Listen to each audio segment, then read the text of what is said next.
Hey guys, welcome back to my channel. If you missed the announcement video that we're having a baby, you can find it in the description box below, but we are having a baby and I'm going to do a first trimester update, talk about all the symptoms, the vitamins, the appointments, the books I'm reading, all that kind of stuff. This is our third baby, so I have a little experience, not as much as people that have 11 maybe, but we're super excited. I'm coming out of an extreme nausea period, like 24/7. I don't usually throw up, but there have been a handful of times I've thrown up, thankfully all of them at home, but it's been very difficult because of that. All right, why don't you sit down here and color. So first let's just talk about some aversions that I've had and then cravings. So always first trimester, I never want coffee, and this time I also did not want anything sweet. So as you can imagine, that was a huge hit to me.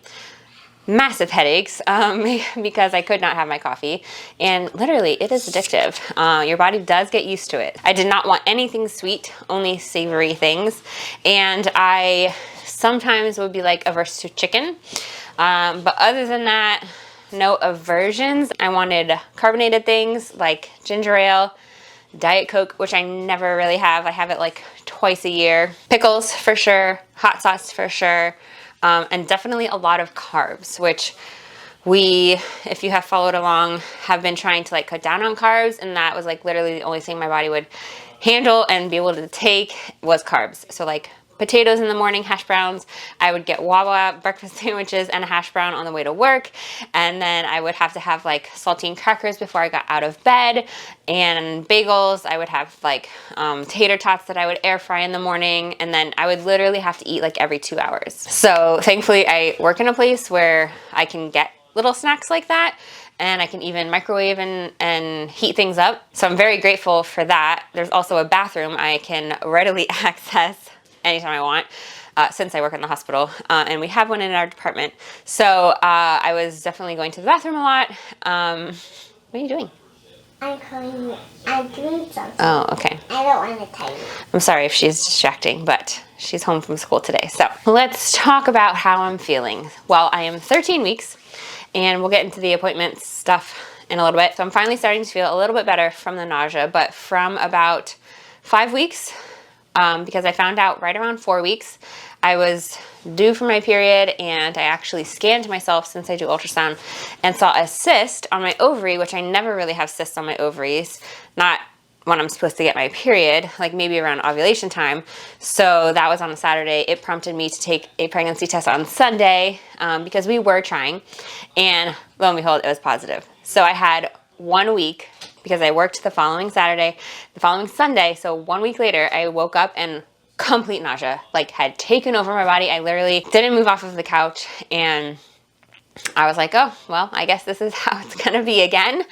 So that was a little disappointing, but I was not surprised, but I would try everything. So the vinegary, spicy stuff, the carbonated stuff. I did not have a doctor yet. I didn't know who I was going to go with. I actually had 2 different practices with each of the kids that we have, and so I didn't really know what provider I wanted to use. I ended up calling the midwife group and doctor group that I had Benjamin with, but they are 45 minutes away from me, which I know is not super far for some people that live very rurally, but we live in a big city, and so there's lots of other providers, but with my insurance, it's kind of I didn't want certain people, and I've been in the medical field for a long time, so I kind of knew of certain doctors and practices, and so anyways, but I called them because I was so nauseous and wanted to know if they would prescribe me something, because I took diclegis with her,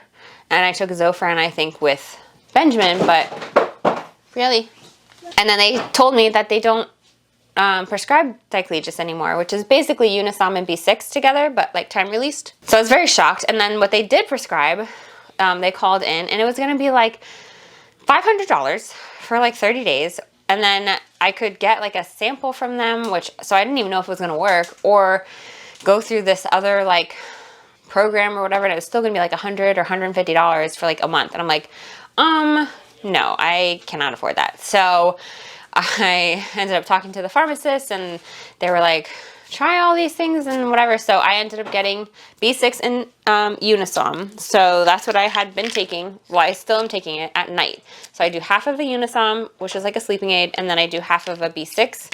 So this is like 100 milligrams. So I break it in half, so it's 50 milligrams. And then you can take like twice a day the B6. So sometimes I would take it like in the morning, but only the unisom at night. So it did not like help during the day necessarily, but it did help me sleep and help me go to sleep because I was still very nauseous at night. It's always worse at night and in the morning. Even now still, nighttime is not good. So that does seem to help at least with that and helps me to sleep. I was not really able to swallow a lot of pills, especially like on an empty stomach, obviously, but even with food, and food was like hit or miss, and I was eating a lot during the day, but still taking vitamins I was like very scared to do. So I ended up first getting this liquid Nourish Her Naturally from Earthly. Honestly, I mean, I've heard of the company and I've seen it on Instagram, but it has dandelion leaf, red raspberry leaf, catnip, spearmint leaf, nettle leaf, alfalfa leaf, vegetable glycerin, and filtered water. So it's very clean ingredients. You take 2 to 3 droppers or half a teaspoon per day. I know some people use it as like a prenatal. Sometimes I will take that morning and night. And I was at least taking something, but then I saw some people recommended this prenatal, and you can take it on an empty stomach. So I ended up getting this. It is a very whole foods based one, and it has folate instead of folic acid, which is what I wanted and have known from my research, that the folate is more assimilated. So I ended up getting this, and so I take 2 of these a day, and they actually do sit very well. In the past, I've done a Buried Treasure liquid prenatal, which was fine, but then this seemed a little more clean, and so I opted to try this one, and it's kind of expensive, but I do like it, and it sits well with my stomach, so I've been doing that. For the nausea, since I put in an Earthly order, I also got this called Mama's Tummy Relief. So it's like a ginger, fennel seed, ginger root, catnip, blackberry leaf, dandelion root, vegetable glycerin, and water. So nothing took the nausea away, but it did kind of help. At least it let me put stuff in my body to make me think it's doing something. You know, honestly, it was just kind of like I would take all these things throughout the day, and I was like, well, this is the most I can do, so if I still feel like crap, it just kind of is what it is. So I also did take this with Brielle. It's called Monolorn, which is basically like coconut oil, but like a concentrated form of it. Get that with you. I did not get that with you. No, when I was pregnant with you, I took it to help with the nausea. So you take just like a little spoonful and with some water, and it just dissolves like... So it's like these little capsule things here. So they dissolve very easily in your mouth with, you know, a drink of cold water. So on top of all that, I also am doing a probiotic. And I actually found the other probiotics I have, which I didn't think I had. So I'm taking this one currently. This is my second bottle. And so when this is done, it's a 30-day supply. I'm going to switch back to my other one. But I just chose this one off of Amazon, and I started taking that because I don't normally eat or take a probiotic. I normally try to eat like sauerkraut or something like that, or I just don't really worry about it. I'm very regular in my toilet times, so I've never had an issue with that, but I had to take antibiotics. Right after my first appointment, when they tested me for a bunch of stuff, I had a UTI, which I had no idea about. And so I had to go on antibiotics for that, because you definitely don't want that going up into your kidneys and causing a full-blown like kidney infection. Very, very bad. I've seen it in pregnant people. It is not good. Or whenever we go on antibiotics, we always take a probiotic for sure, even if we don't normally take it. So right now the kids are on antibiotics, so I'm definitely giving them chewable probiotics to help with the gut bacteria, to replenish it, because it's basically killing it with the antibiotics. But when you do have bacterial infections, I have seen how they can get very bad, so we're not against antibiotics, and so we do take them.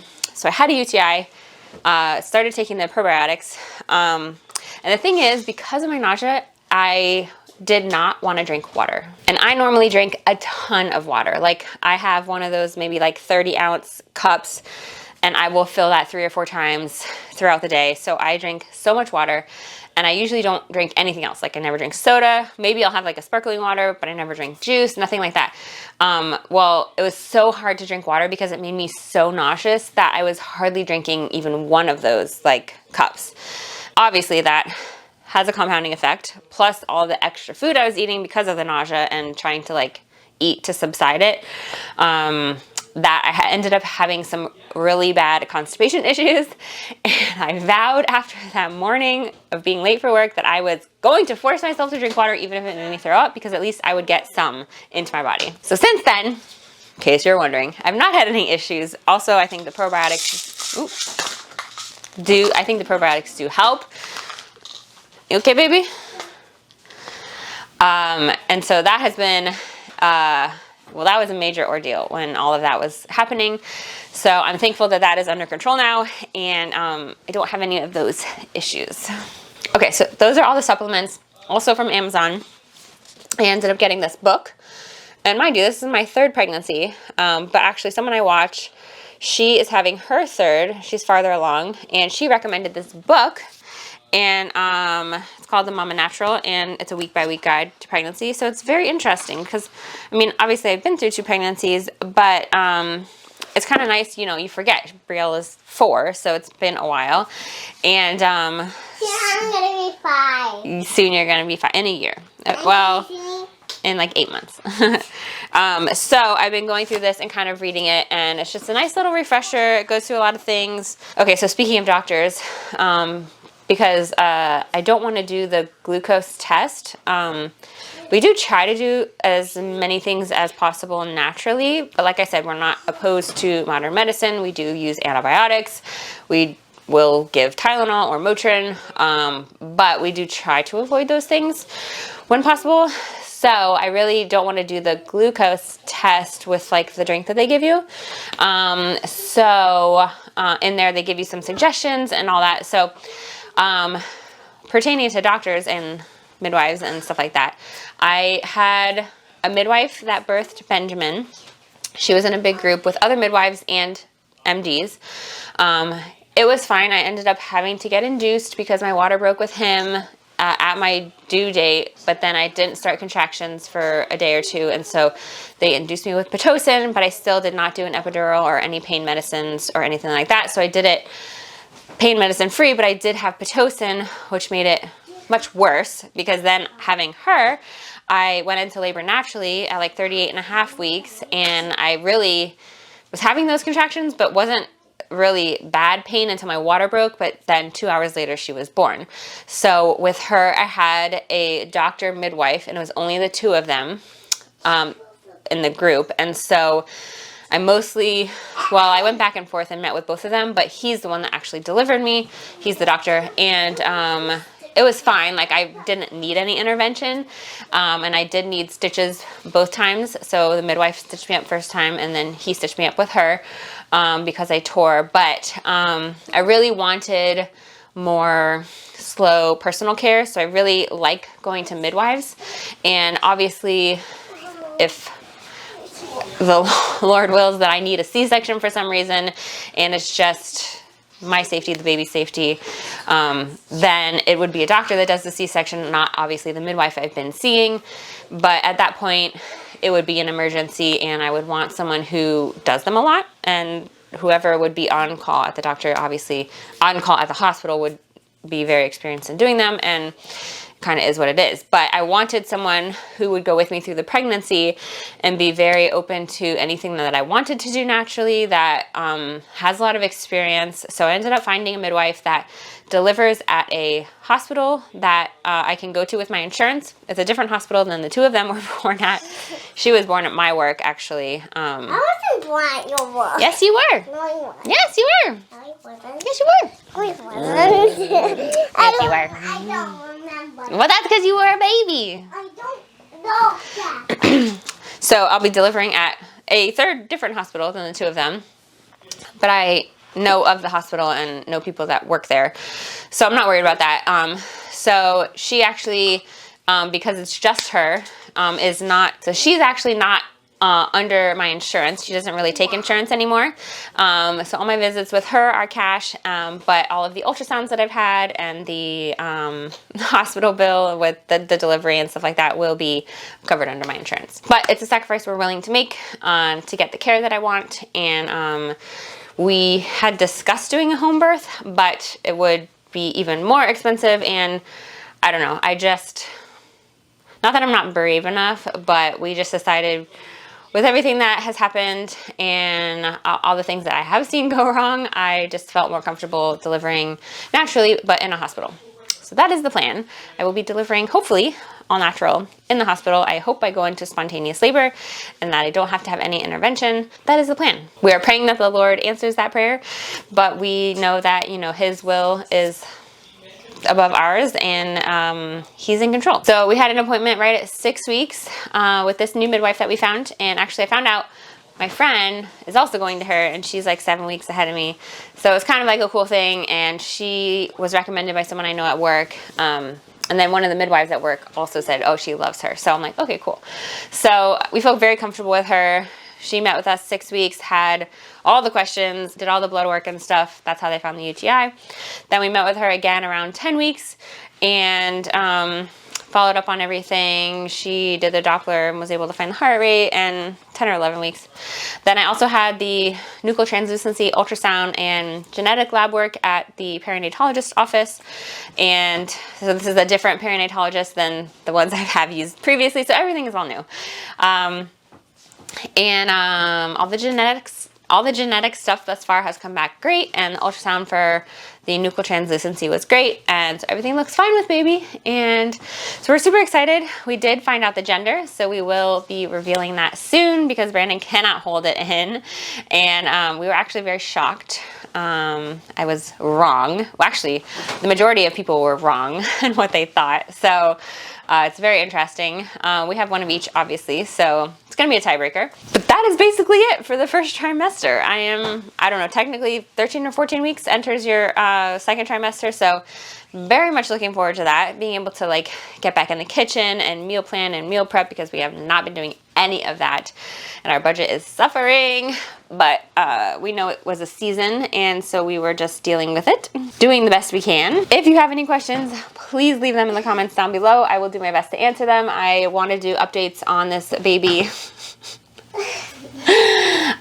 throughout the pregnancy. I've actually never been pregnant since I've had my YouTube channel. When I first started it, she was 6 months old. So yes, you are. Why are you arguing with me? So we're super excited to bring you along on this journey through all of the highs and the lows, but hopefully all will be stable and high. Like I said, if you have any questions, leave them below. Subscribe if you haven't. Until we meet again, don't forget, life is better together.